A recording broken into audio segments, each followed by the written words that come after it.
What's up, guys? So this is my first episode back on YouTube in what is now almost 3 years, and I felt like it would be right to do that alongside someone who was with me for the large majority of my YouTube journey. And honestly, when do you think we met? Probably 2013, 2014? Yeah, it was like towards the tail end of 2014.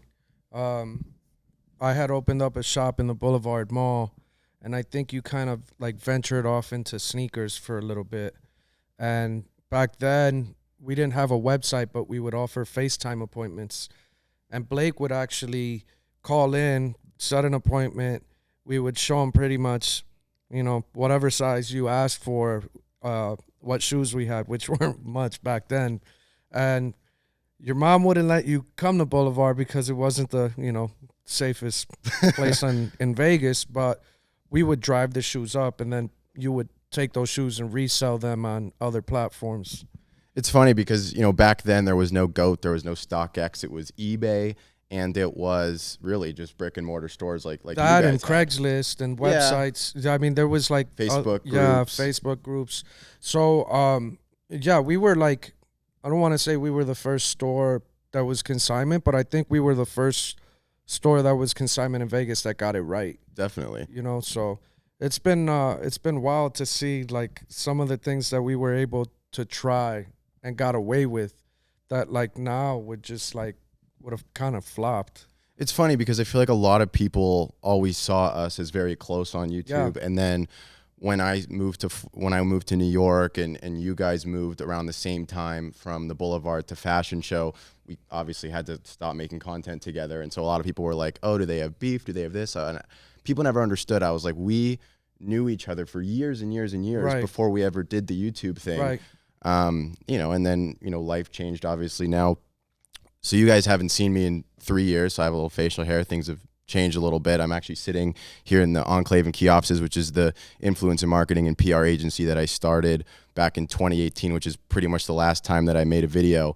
And in that time, your 3 years look even more hectic than that. No, but to bring it back to you, like to see what you've done over the last 7 going on 8 years from like, I don't want to say I had like a passenger side seat to your journey, but I was like at the stadium, pretty much front row and getting to see a lot of the plays a little bit closer than most. It's been such an amazing, like, for me, it's been an amazing thing to watch, man. And like, you've really turned into like exactly the person you were supposed to become. And like your persistency and like just your creativeness has been really dope to see, man. And, the journey that we had early on, I'm just humbled that I was a small part of that, in the last 3 years for us, yeah, they've been like super overwhelming. But it's been fun. It's funny because I was almost a much larger part of your journey when I was 14 years old. Do you mind me telling the story? Yeah, you probably know where I'm going with this. So we were sitting in the Boulevard Mall. This is when you still had the location at the end of the hallway. You hadn't even moved to the bigger location in the Boulevard Mall. And I think it was the night that we were actually moving between those stores, if I'm not mistaken. Yeah, so I was 8 months into the brand. Yeah. And 8 months in, we had to relocate and go into a store that was like 2 or 3 times the size. So we went from like 500 square feet to, no, actually 4 times the size. It was like almost 2,100 square feet, the new store. And you offered me, I think it was like 10 grand for 10% of my business. Which is pretty much what it was worth at the time. Like, it was a close offer. It was more than fair considering where we were at that time. It was something that Joni and I discussed and took very serious. But more than anything, where we applauded you and still do is just like at 14 to have like that understanding of this is going to go somewhere and this is having an opportunity. This is me trying to jump on ground floor to something that's going to shoot to the top, and it's humbling, man. You were the first person that made me realize, oh man, we got something here. And it's funny because, so then fast forward about 2 more years, you're still in the Boulevard Mall. It's the main store. You do the heat locker. The heat locker blows up. I think that was definitely a big pivot moment for the brand for sure. Yeah, so we started that heat locker right when we relocated. And back then, Instagram only gave you the opportunity to create 15-second video content. So in a 15-second clip, which I'd have to scroll forever to find it, but I say something along the lines of, imagine being able to walk into a store, put $5 in a machine, and win that shoe instead of having to buy it. And I got it on my first rip. Joni, my wife, tried 6 different times and couldn't pull it off. And she's like, this thing is impossible. And I was like, well, it can't be that bad. Cut the camera on. And literally in a 15-second clip, I caught a win. And then it took about 9 days for us to have our first winner. And that was 8 months into the brand. We're now, next week, we're celebrating, by the time you probably put out this content, we're now celebrating our 7-year anniversary. And we've had almost 2,300 winners. Unbelievable. And it's if it's made you say, wow, we've put it in there, from plane tickets for 2 to fly wherever you want, IMAX, $20,000 shoes, $10,000 shoes, and then giving away $10,000 to feed homeless. It's just been really cool to see how well it's been received, and still is. And it really kind of changed the whole way sneakers are resold, because they're commonplace now in every consignment shop for the most part globally. It's wild. It definitely is crazy. And it's funny because it made the Urban Necessities brand feel so much bigger in that 18-month period following doing it than it had ever felt before. And so we decided to make a documentary together. This was before you had even had a YouTube channel. And we did this whole thing where it kind of started off with your backstory, which a lot of people know just from all the interviews and things that you've done, where, you were homeless and you were camping for shoes and you were reselling what you could. And we made this whole documentary, and it was almost like, here's the buildup to the ultimate success that is now you, Joni, and Urban Necessities.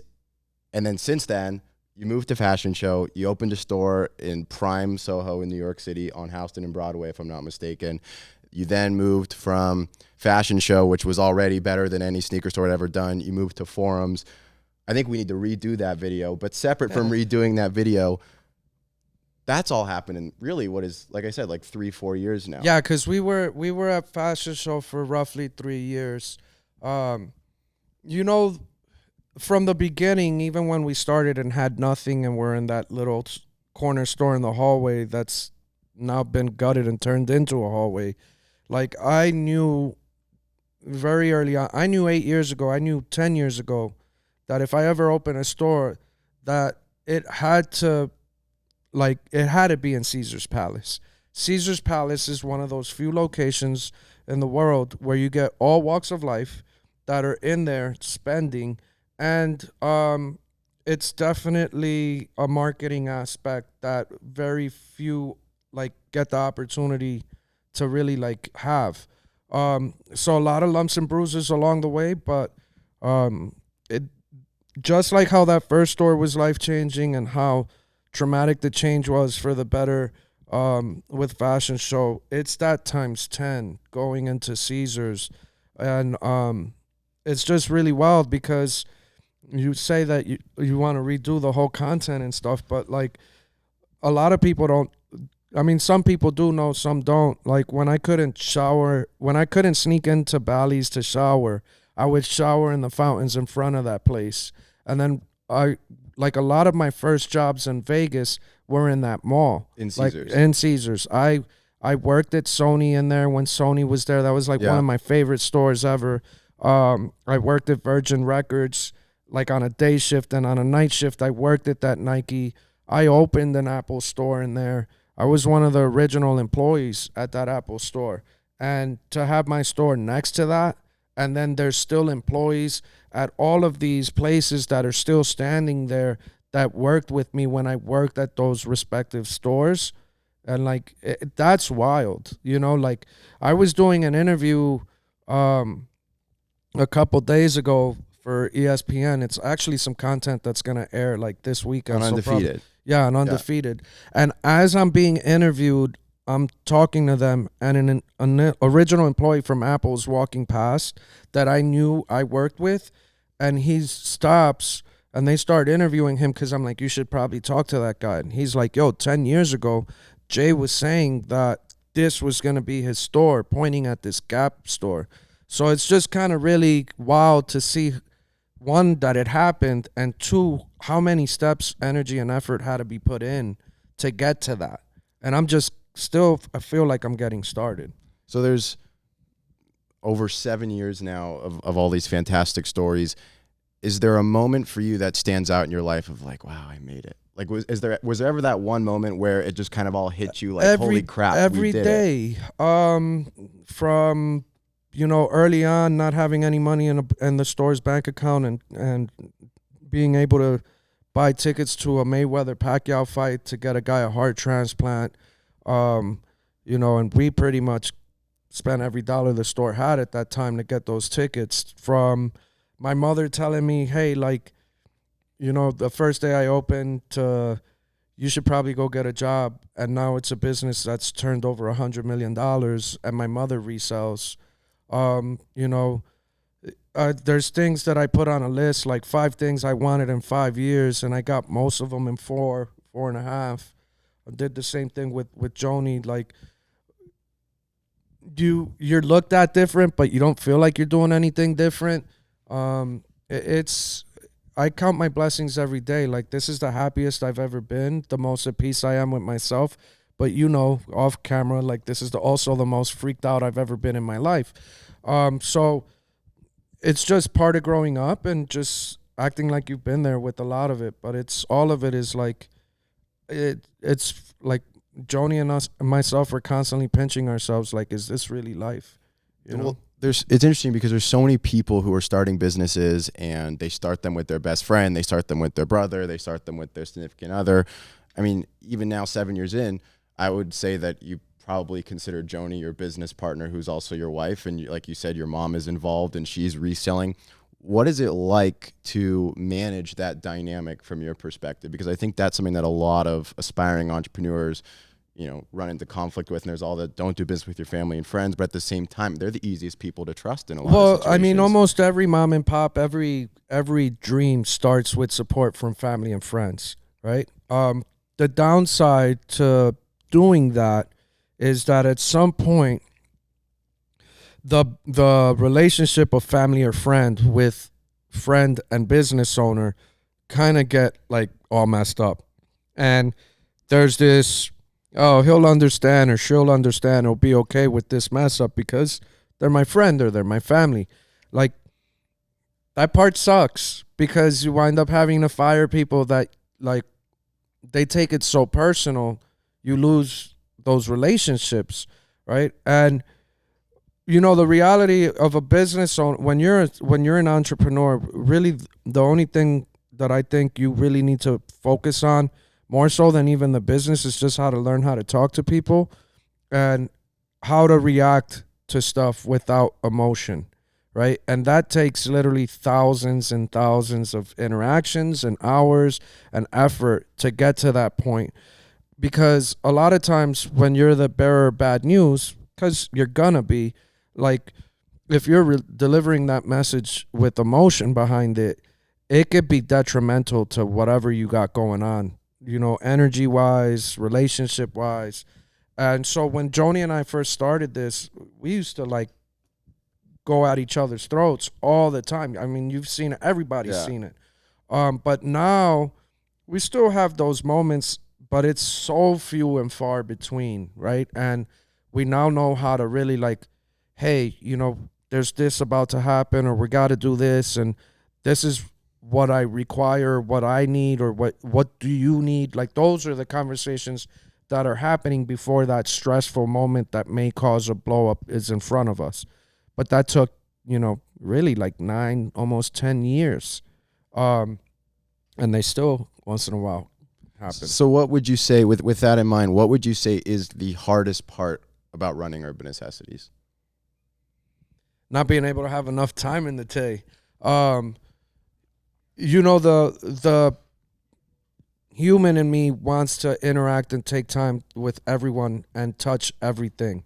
And as I'm growing and getting older, like, I'm recognizing and have to I've started to buy into, okay, I'm paying this person to do this work. Like, I don't necessarily have to be there to see every flaw, moment, like, and coach, like, so that's probably the hardest part, right? We're massively short-staffed, but I think that those are things that are correctable really, really fast. But that's really it. It's just, I think the part that I've always been consumed with is watching everything, and it's not because I feel like I need to do everything. I just want to see everything because I'm constantly learning, and I have to like coach myself and tell myself I don't have to be there every moment. Interesting. Well, let's take it back a step now. Let's go back to YouTube. Let's think. I want to say 2017 is when you started your channel, right? Yeah, I want to say it's about 6 months after doing content with you, I got back on it. I did a video for 8 years ago that I said, hey, the way that I do this is going to be the standard. And then I kind of left it alone. And you had, there's a couple moments I remember. One, I remember you when you first got on YouTube. I remember your relationship with Crep and how that started and how you said, hey, you guys should sponsor me because I'm going to be somebody in this. And I really respected the heck out of that. I think you had about 25,000 subscribers at that moment when we started creating content. And I started getting access to Yeezys before they released. Like, and I think we had like 6 months of content where you were coming in and it was Urban Necessities this, Urban Necessities that, unreleased sneaker this, unreleased sneaker that. And you went from 25,000 to about 250,000 in the next 6 months or something like that. It wasn't quite crazy. That fast, but like, yeah. It was, or 6 months to a year. And we start, pretty much tag teaming sneaker cons and dropping merch together, doing pop-ups together. Which, by the way, when we went to Cleveland, Ohio, that was one I'll never forget for my whole life. I mean, so Jaysse and Joni were actually my legal guardians at the time because I wasn't 18 years old. My mom would not always come with me to these things, and if she didn't, I couldn't check myself into hotels. I needed a legal guardian, and since we were doing the merch collab, we were doing the whole thing. It was myself and my best friend, you and Joni, and we made I want to say a 4-day trip out of it. We went up to Canton. We saw we went to the Hall of Fame. Yep, we went to the NFL Hall of Fame. And all I remember was just hysterical laughing for hours on end in those car rides while you guys would take turns falling asleep. Yeah, we kept not really paying attention to GPS because we were cracking so many jokes and interacting with each other so much. We were just complete overlooking the GPS and lost all the time. Joni has still to this day an incredible ability of being able to fall asleep at the snap of a finger. And yeah, that was a lot of fun, man. We did some merch. I think it was the Cleveland Indios. Right, it was it was and just Wynn on the back. Yeah, with the number 17 for the year. Yeah, and then we did it. I want to say a month later in San Francisco. That San Francisco one sold really, really well. And then Phoenix we did too, I think we did Phoenix too. Phoenix might have been before those ones. We did a handful of them, and then you kind of started getting more. You just started going in different directions, exploring, and I kind of wanted to focus on. I don't think there was anything wrong with what we did or how we split. I think we were both just learning. And we've always been. I know it. I felt it, and if you didn't, we've always been a fan of what you've done. And the next couple of years, I pretty much spend on trying to educate, how to resell. And I'm still kind of doing that, and it's been great because now you look at the content. And not that I'm trying to take credit for it, but so much of it, you could see the influence of what we've done over the years. It's literally in every aspect of reselling, right? And again, it falls back to the first video, making the standard and showing people the correct way to do it. And I'm just glad people are buying into that now. And to put it in perspective before I ask this question, because you are on the Real Answers podcast, so sometimes I have to ask the harder questions. Jaysse and I, to this day, have remained very, very, very close. I mean, not even a week ago, we were sitting together in my living room playing poker for probably 6-7 hours straight with a group of our, mutual friends. And so all is well, but I have to ask with, because we, split. And just so you guys know, this is never a conversation we've even had off camera. Was there an issue between us in 2017? I think a lot of people would always, you saw the comments, I'm sure. People would comment, hey, where's Jaysse? Where's Blake? Where's this? Where's this? No, I think just, I really don't think there was an issue. Honestly, I really don't. I don't either. I think it was just Joni and I understood you got to go your way right now, and we got to go our way right now. And you were in school. You were traveling, like you were just doing all this other stuff. And at the end of the day, like we understood, okay, like no one's going to tell our story the way we have to tell our story. It has to be us.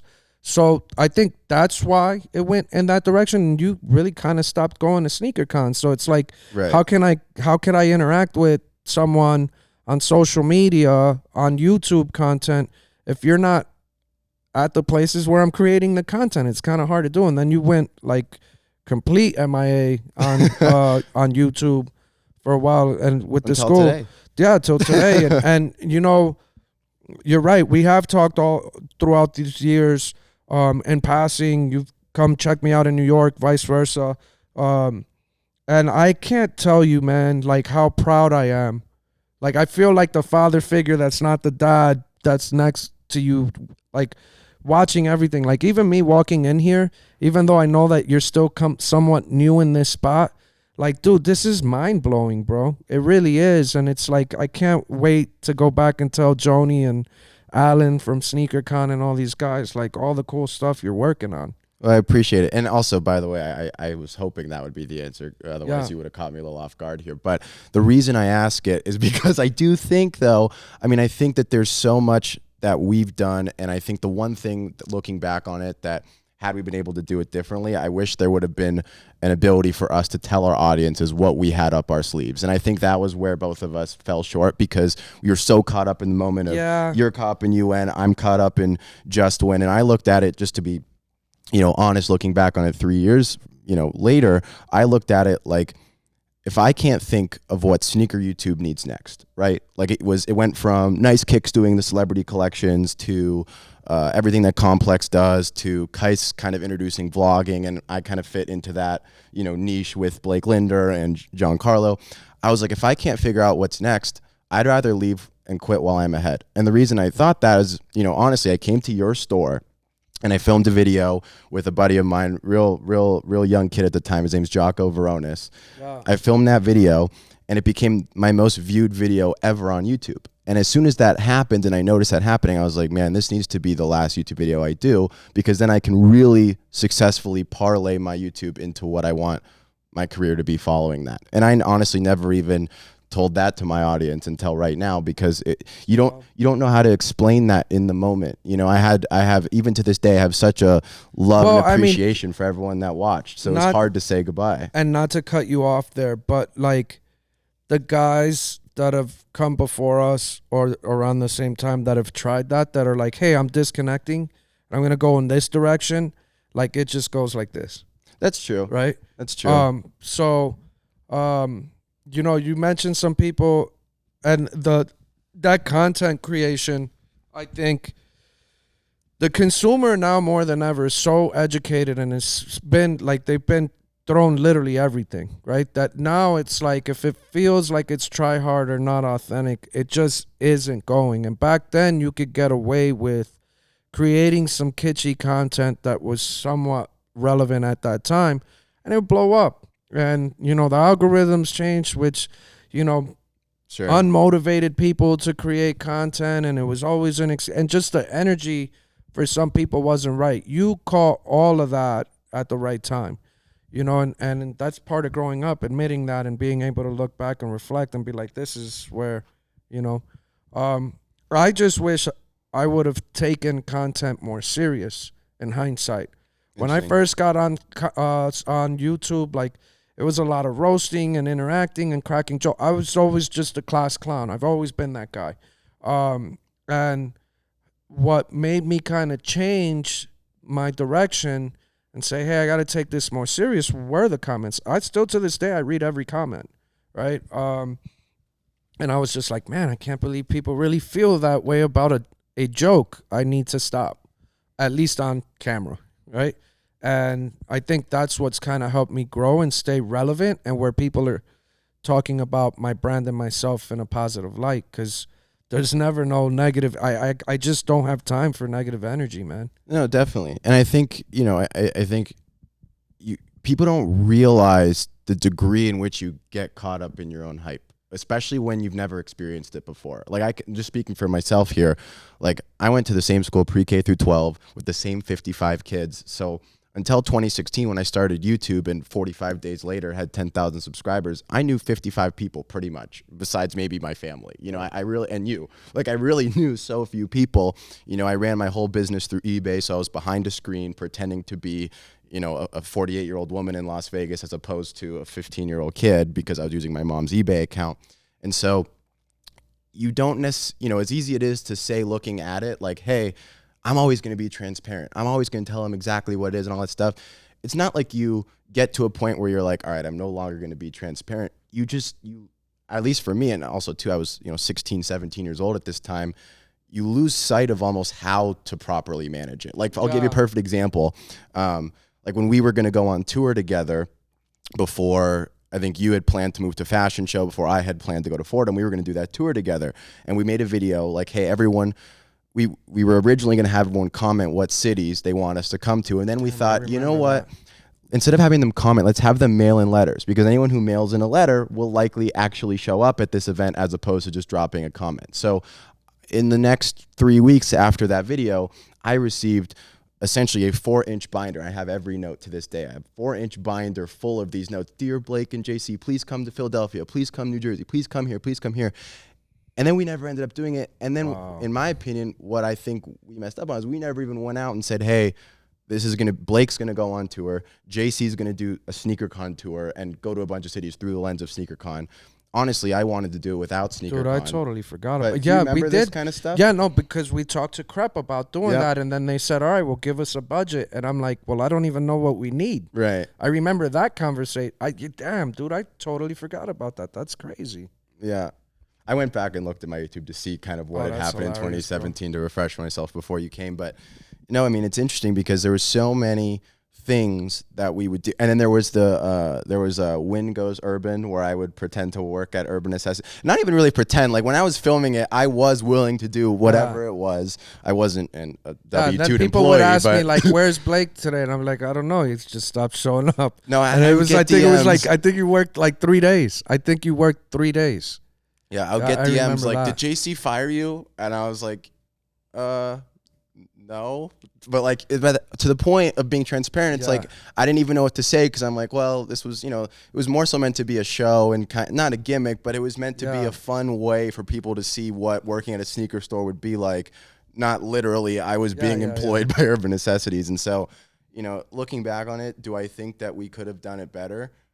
Given all of this, honestly, no, I really don't think that. There's not much that we could have changed to execute that better. I mean, considering the tools we had at the time too, and just like, again, the like common sense business acumen stuff was just not really there for either of us at that time. I mean, we're talking 7 years ago. You know what I mean? So, or 4 or 5 years ago. It's wild, man. All of it's really wild. And another one that's fun is you guys used to have I don't remember Urban Necessities Invitationals. Oh, the UN Invitational, and everyone's invited. The first one that you did, you had security with you, and I'm like, why do you need security? Like, it was the first time. It was a free show. Happy to let me sell shoes at the Boulevard. It was a free show. We had 50 vendors. We had probably 5,000-6,000 people show up.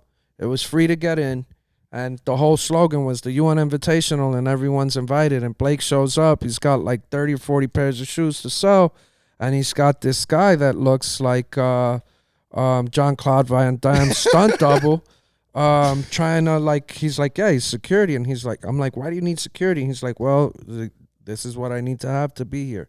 I'm like, okay.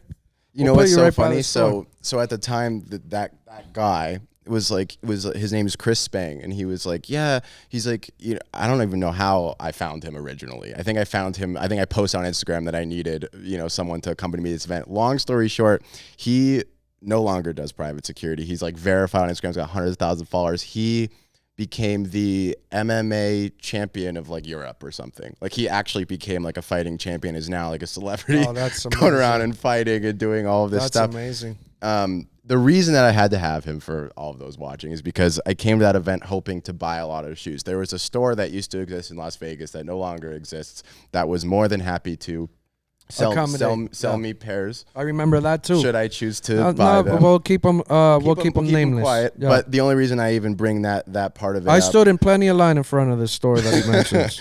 The only reason I even bring it up is because the reason he came with me is I knew I was going to do a deal with them, and so I had like $15,000 or $20,000 worth of cash on me. And my mom was like, "There's no shot you're going anywhere in life with that much cash on you without someone, you know, watching." Which in hindsight affects your margins, but yeah. So, you know, it's funny because there's been so much of each other's entrepreneurial journey that we've got to witness front row. Oh, no, it's intertwined, bro. It really is. It's again, man, I'm so thankful that we've been able to keep interacting and just seeing it, because what you're doing is so different, you know? And it's hard as you grow as a person and as a business owner, and your business goes in the direction it does, it's harder to explain to your friends, right? They're like, their hardships aren't the same as your hardships. And like, because they're so caught up in what normal is, which is normal. Their hardships are normal. Ours are so like not human, because it's like few and far between. There's only so many people that'll get like when you're talking about something, and it's not that they can't process the conversation. It's just, how do you relate? But, you know, it's funny because it's like it went from the two of us sitting on a bench in front of your store that you hadn't moved into yet, discussing the potential for my 14-year-old self to, you know, invest 10 grand in your business. Fast forward 7 years, I was fortunate enough to be invited to your guys' friends and family opening event, and Bun B is there, and he's a friend, and Demarius Randall, Jalen Richard, John Crockett, all these NFL guys who are clients of mine and friends of yours are there to support. And it's like, you're in a, correct me if I'm wrong, 18,000 square foot location in Forum Shops, the most beautiful sneaker store, I think, in existence. And I even came up to you and I said to you that night, I said, tonight, go home and watch that little documentary we made about when we thought that you and the brand had made it, and look at where it is now. Do you, as much as you appreciate where you're at right now, have you ever had that moment where you're like, holy crap, like these people who, someone like Bun B, who grew up probably, you know, or not I still listen to his, I still to this day listen to a lot of his music. Never in my wildest dreams, when I would look at content or imagery that Bun would post on social media, did I think that he would be me picking him up from an airport, me eating a meal next to him, me like texting over the holidays, like, how are you, like random, like we were texting just yesterday. Not only that, but him filming a rap video in that store, and the rap video is for a song where, you know, he's talking about blacks and Puerto Ricans being sponsored by Monster because I'm Puerto Rican and he's black, while wearing our merch and like mentioning my store's name. And all up and down this song is my name and my like my store. I can't even begin to explain, right? Other people that were there, like pretty much everybody that I'm like, I look up to, respect or appreciate, or I'm thankful for having some sort of relationship with them. You know, I think I sent like almost 600 invites, 450 people showed up. And most of the ones that didn't, it was either because prior engagements, COVID, just not in schedules. Town. Yeah. And everybody sent like that day. I mean, that moment, sharing that moment with so many people was really dope. And it'll be hard to replicate the emotions and that day. I think no matter how big or small I go from here, it was awesome, man. One of my favorite quotes is from Matthew McConaughey when he won some award of the many that he's won.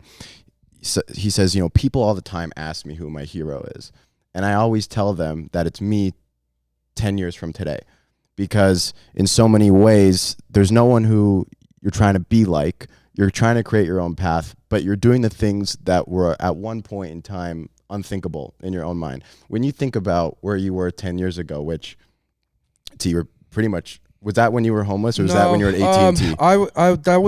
I was pretty much coming off of working for a cell phone carrier. And like most people, I didn't have my stuff together, and I was living above my means, and I got sick, and then I lost my job, and then everything kind of crumbled again. And then I started this like journey of, let me try to sell sneakers till I find another job. Would you say that sentiment rings true for you? Not, and I don't think it's meant in a, you know, in an egotistical manner, but do you feel like 10 years ago you could have, had you known what you'd become, would you have thought to yourself, man, like that person's almost like my hero? Because there's so many things that I wish like would have panned out, even like what? Just certain interactions with certain friends or family, or like business deals. I think I would have liked some things to play different. Do I look at myself as my own hero? No. I think I fell in love with a culture, and I really wanted to be a part of a particular culture, and I just wanted to find my way to be able, I wanted to create something that would allow me to play within this field for as long as I choose, right? And I'm at peace with myself more than anything. Heroes, like, you don't have those growing up where I'm at. You have people you look up to, and you're like, man, they're showing me how to do stuff. But like, to put people on pedestals, it's hard for me. So, keeping that in mind, 10 years from now, do you think you'll still be, like, do you think you'll be retired? Do you think you'll... I better be. Do you want to be retired? I feel like I have at most 24 months to crack this Rubik's Cube with my brand. And I'm not... And what does cracking the Rubik's Cube look like? For me, it's turning Urban Necessities into something that'll be here even when I'm gone. And I think that I'm able to do that in the next 12 to 24 months. Because I've put enough lipstick on my pig that now someone's going to want to take it out on a date kind of thing. And I'm going to be able to finally get the help that I now fully understand I need and that I want, right? That doesn't mean that I'm walking away. Would you sell it?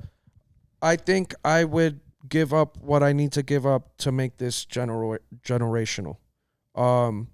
Right? Like, owning all of a little bit doesn't beat out owning some of a lot of it, right? So I think I said that too when I was 14. I was trying to convince you to do maybe that. Not per se in those words, but yeah, we've had a lot of conversations that have gone in different directions, and I think you did tell me something like that in your sales pitch. I really do feel I have a chance to become, like, I'm no longer a store. We've been a tech company for like the last 2 years. And being a tech company requires funding and help and just bringing in the right people and smart people and the right people. And I no longer, within my Rolodex of network, have that. There's nobody I could pick up the phone and call and say, hey, help me with this. I used to, but now the needs are so great that I'm in the store every day just having these meetings with the people that are walking in, just really courting them and figuring that out. Yeah, it's crazy, man. Is there, beyond getting investors or selling or whatever it is that you end up doing in the next... I want to fix, so back to it, I want to fix the things that I see that I need to address. Not that I have problems. I really have first world issues, first world problems, right? I fix these things. I think I have something on my hands. Joni and I have something on our hands that can be anywhere. Like we could literally set up anywhere and it'll work, right? New York taught me more than anything what I needed to address and fix to be able to go back out into the world without having to tuck my tail in or saying, man, I wish I would have had. Like now I know what I need, right? We fix all that. I think I could do that in the next 2 years. I'd like to step away from this in the next 4. And when I mean step away is not not be apart. I just mean not having to be in front of cameras and going on the shows. And not that there's anything wrong with the shows. I want to go enjoy them instead of work them. You know what I mean? And you're talking about SneakerCon. Yeah, I think I'll probably be going those when I'm in a wheelchair and breathing out of an oxygen tank. SneakerCon is an extension of Urban Necessities and vice versa. But I want to, I'm a problem solver. I like jumping into something and finding that onion and then saying, oh, there's a layer. Let me see what this layer is about. Oh, there's another layer. And then just going on. I need to find something else to fix that's going to take all my time because I don't know how to shut this off at all. Being that, I think a lot of people in the sneaker space would consider you as well as Urban Necessities, even though it's one and the same, there is still a difference, obviously, between your brand and the UN brand. A lot of people would probably say that you guys are the pacemakers, if you will, of how the sneaker culture evolves. And I don't necessarily mean single-handedly, but I think you guys oftentimes are the spark of a massive change, whether it's brick and mortar being looked at as an experience. Now I think every major store in the world now has to look at what you guys do and they have to create an experience. They can't just sell the same pairs. You see what I'm saying? With the Keymaster, with attending SneakerCon and making you as the store owner, the brand, all of that is just to ask, do you feel pressure knowing that you guys are the pacemaker? And additionally, as the pacemaker, what are some things that you think you will be doing in the next 12 to 24 months that sneakerheads could look at and get excited about? So, to answer that two-part question, it's a lot of pressure because if the right person talks about the wrong thing or their energy or their intention is malicious, it could undo 10 years of work in 1 second, right? So you're very conscious of how you maneuver all the time and who you offend and don't offend. That's the downside of being in this eye the way that we are. But it's also been the blessing that's provided us all these opportunities. As far as what people should expect, I think that, we're definitely going to focus some serious attention on our website. I've been heavily invested 7 figures plus in these 7 years onto the site, and it still isn't what I want. It isn't what I see in my head. It has to be more efficient. I think that, our in-store experience is only going to get better. It's going to get faster. I think I'm eliminating registers. You're going to be able to purchase directly from your phone, and my staff is going to be more that curator, like in a museum or an art gallery. I definitely feel like the way that we're doing stuff, all these malls are now going to follow suit. We were the first consignment shop in a mall, and I said, by the time's all said and done, you're gonna have to be in a mall if you want to attract the right crowd, the right spend, the right marketing promotion, the brand collaborations. You're gonna have to be in a mall, right? And Forum Shops, Urban Necessities version 4 in Vegas is now what every mall across the globe wants. And there's only one of us, right? And we'll get opportunities to do more. We have opportunities to do more, but I can't take every opportunity. So for the guy or girl that's watching that's saying, I want to do it like Urban Necessities or better, you're now going to be able to have those conversations with these respective malls globally, and they're going to say, hey, can you do it like this or better? What do you need to make this look like this, right? And that's great, so. If I lived, or for anyone that lives in Dallas, Florida, New York, Toronto, Dubai, London, is there any reason I should think that an Urban Necessities might pop up in my backyard in the next 2 years? I mean, if I could get it in 2, yeah, you should.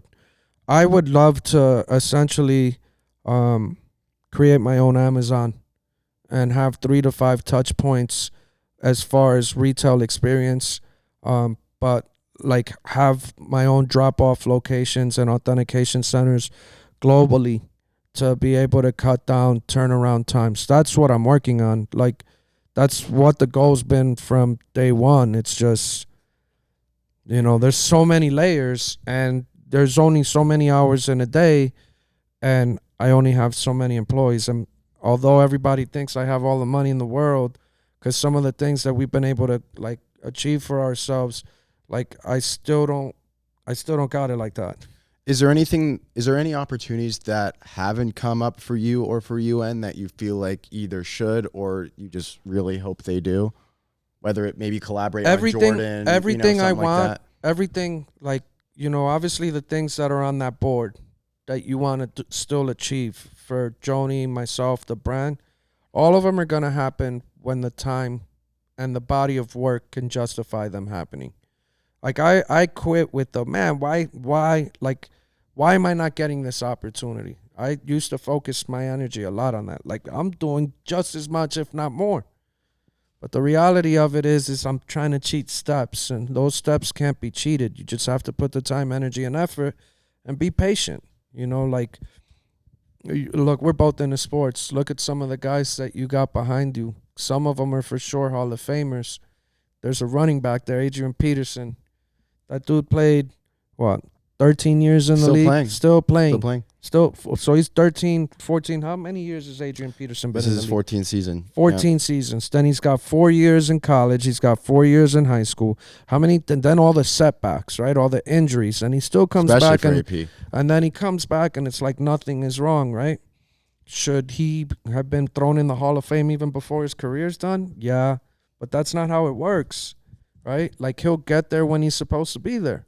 So it's the same thing with me and my brand. Like, oh, yeah, I want to do collaborations with sneakers and be able to say, hey, this is a sneaker that I've always loved, and I'm finally getting to, like, put my 2 cents in on it. And then the world's rocking that. Like, we're creators. We're tastemakers. Like, that's what you dream about when you start. And I'll get those opportunities when it's time. I mean, I've already started designing clothes. You didn't expect me to do that. Major brands. Yeah, American Eagle, Nautica, Stance, New Era. Like, it's we got stuff coming out with like I guess it's safe to say because by the time this content drops, my content will drop. But West Side Gun, I'm doing a collaboration with him in Atlanta, and that's his backyard, and we're doing that at SneakerCon. How did that event go on Saturday? It was amazing. I had a line from my store all the way out the mall, and the guy did, really, really well for his merch drop on less than 12-hour notice. So first rapper to ever do a pop-up in Caesar's Palace. Wow, really, really cool. Let's flip it. Last point of the conversation. Let's flip it over to the sports side of things. You're obviously a huge Giants fan. You've got Eli and the gang tattooed on your leg. I'm sure you've got other Giants tattoos on different parts of your body. Not obviously, a lot of people know why you're such a big Giants fan, but how important or how neat is it for you to see these guys become customers and to really kind of be intertwined in all industries now? It's probably one of the more enjoyable things for me with the brand. I'm big, huge Victor Cruz fan. Remember I had a Victor Cruz Hublot watch, which wasn't cheap. Like, you have to be hardcore to be able to justify that expense. I remember when you got it, you told me, you go, I got a signed helmet with this watch. Yeah. The watch is probably a $20,000 watch. The helmet's worth a few $100. Right. Like, but I cared more about the helmet and that he signed it than the actual watch. I was just supporting someone and their side thing just because I'm a fan and thankful of like the story and the work it took to get there. He's also Puerto Rican. He's also from Jersey. So there's just all these like reasons why I'm rooting for Vic, right?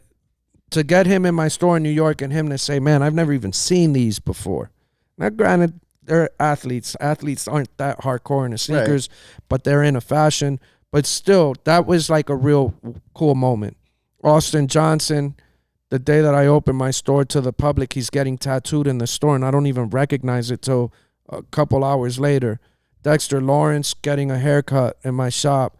Like, you get to see, interact, meet, share stories, and then get a better understanding as to the business side, right? Like, I'm always asking like the business side and of the politics with sports, because there's so many, like as a fan, there's so many moments that you're like, why would he leave? Why would he turn that down? Or how come he got cut or this or that throughout their careers, right? Or why did this like super team get destroyed?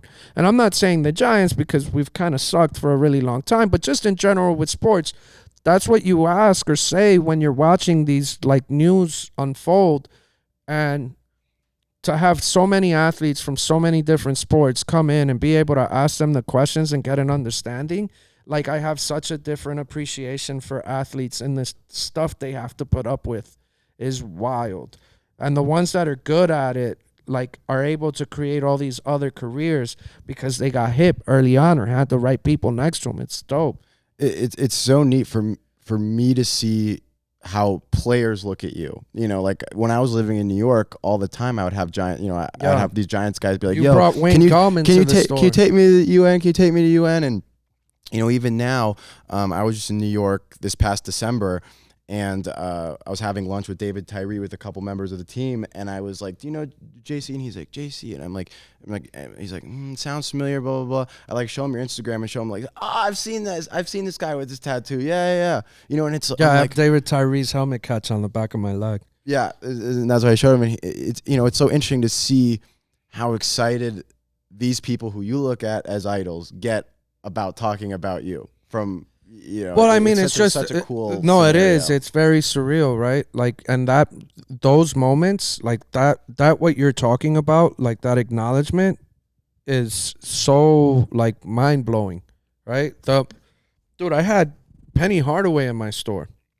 Wow. And you know, for me, Penny was like, that was the first authentic jersey I ever had. I wore that jersey till the letters fell off. Like, I supported, like, everything Penny. And to see this guy, like, walk in my store, and I'm like, my jaw hits the ground. I fanboyed, like, or fangirled, or whatever you want to call it. But I was like, dude, you can't leave till I, like, give you I have to tell you this, right? And by the time that was all done, it was like, he's like, yo, you have to take my number, and I got to get you down to Memphis, and you got to do this, and we got to do that. And so, like, to get to a point where the people that you look like that you're, I guess you've invested all this time and energy and effort, are open to talking to you, because when you're, like, looked at as your body of work can't justify that interaction, right? Like, you get brushed off, right? And it might change the way that you look at that person, that athlete, that influencer. But to be at the level where they'll talk to you like a human is really cool. Let's do a little name 3 segment to piggyback off this.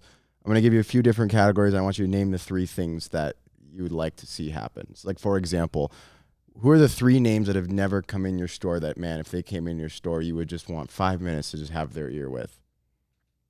Could be actors, entrepreneurs, athletes. Man, that's such a messed up question, dude. Alive?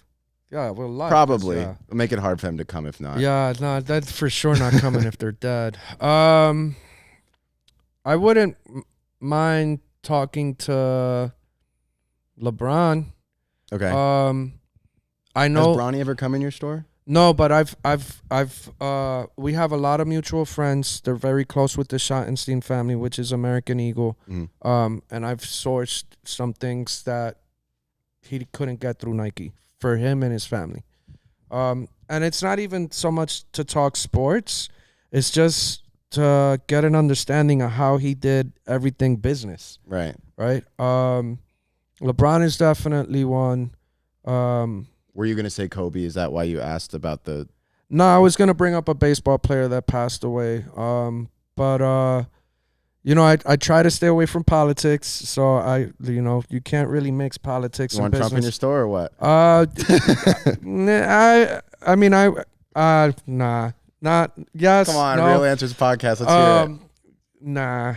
Yeah, I get it. I'm not going to, I hope Siding that, with the internet. I hope that you don't think that that's like now shows you what side I'm on, because you're probably going to get it wrong anyway. But I stay away from politics. So LeBron, probably De Niro, or Jack Nicholson. Yeah. Joe Pesci, like you want the mob movie guys? I've always loved a good mob movie. Did you see The Irishman? That was solid. Unbelievable movie. And I think I would want to talk to, as crazy as this sounds, Big Meech, and only because of the scale. This guy obviously ran a very corrupt business, but it was a business that was generating millions of dollars a day.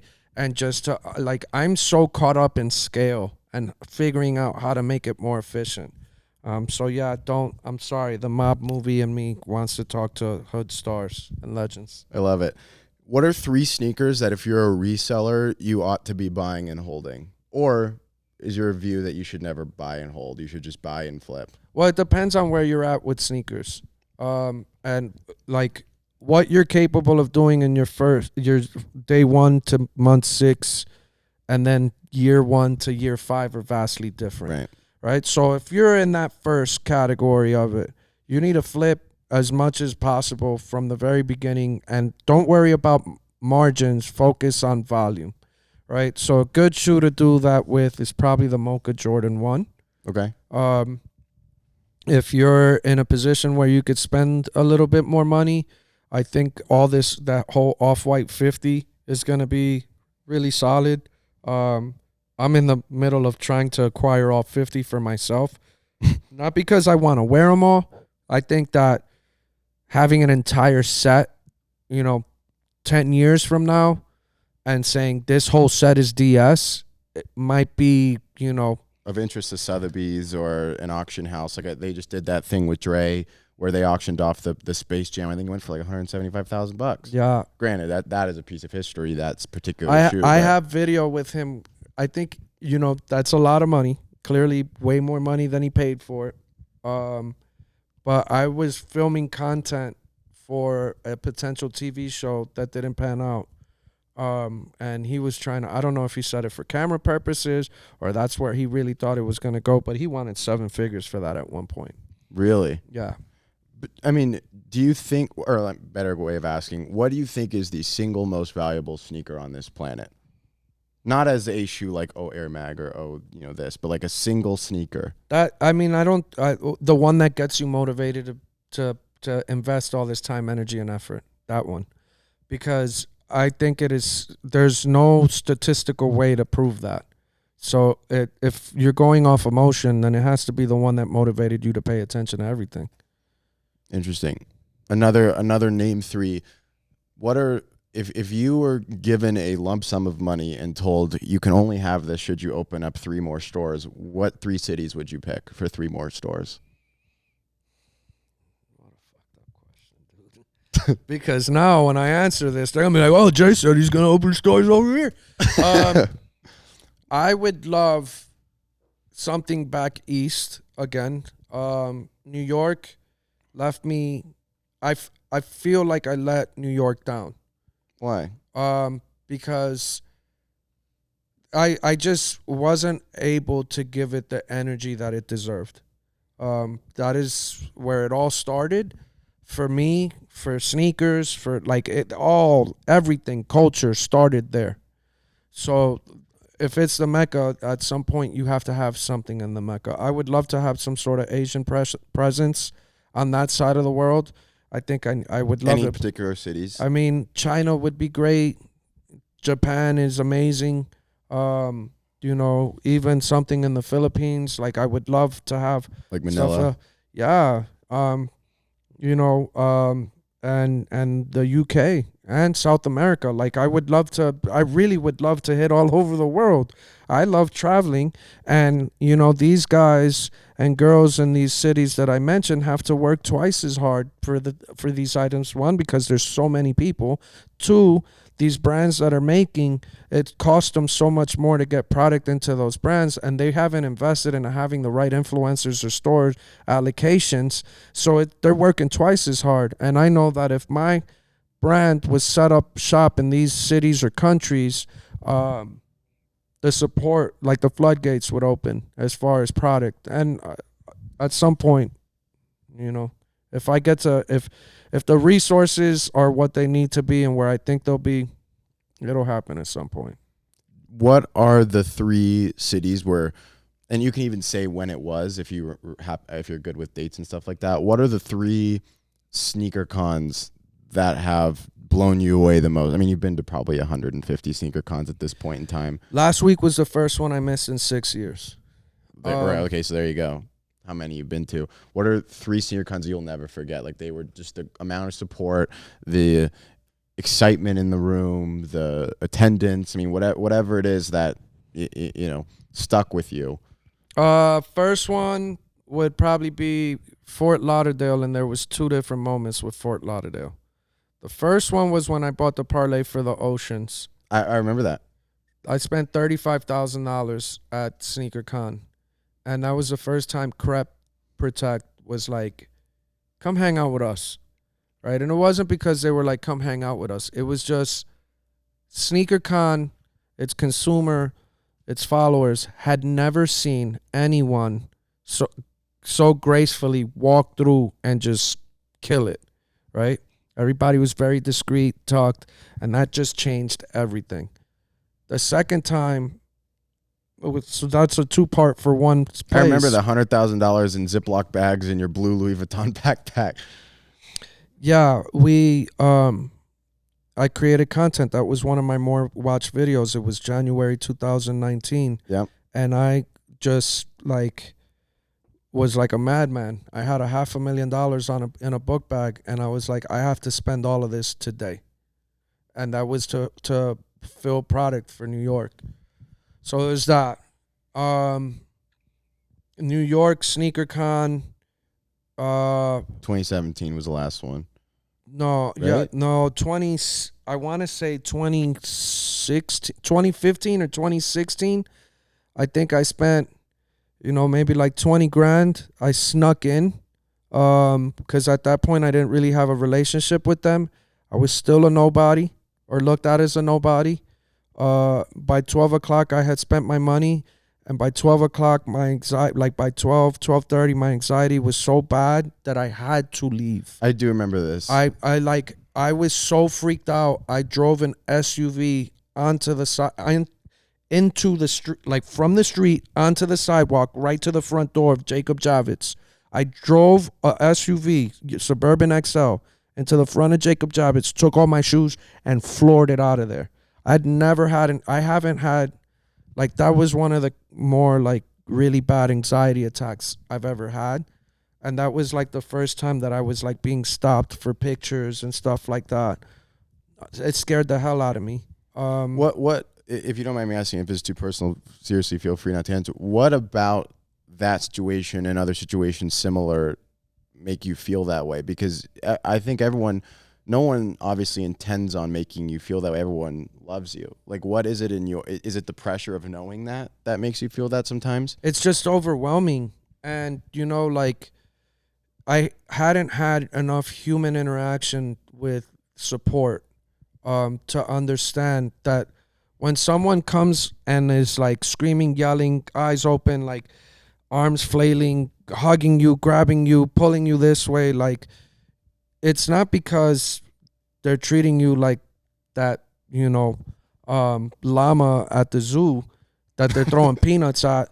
It's just that their excitement is so genuine and sincere, and they don't know the next time they're ever going to see you. So that's why they react that way. But it's a lot when you're not used to that, right? So that was one of the moments. And then I think China Sneaker Con. That was in Shanghai. Shenzhen. Yeah, it was. Yeah, no, yeah, Guangzhou. SneakerCon Guangzhou.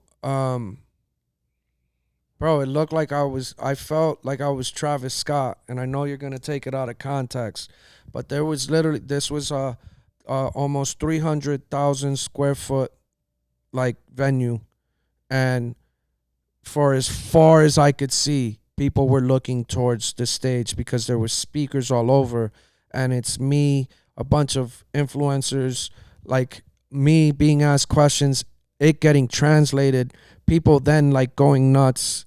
Like really cool. Yo, it was wild. And that was like one of the first moments too where like I was paid to take pictures with brands.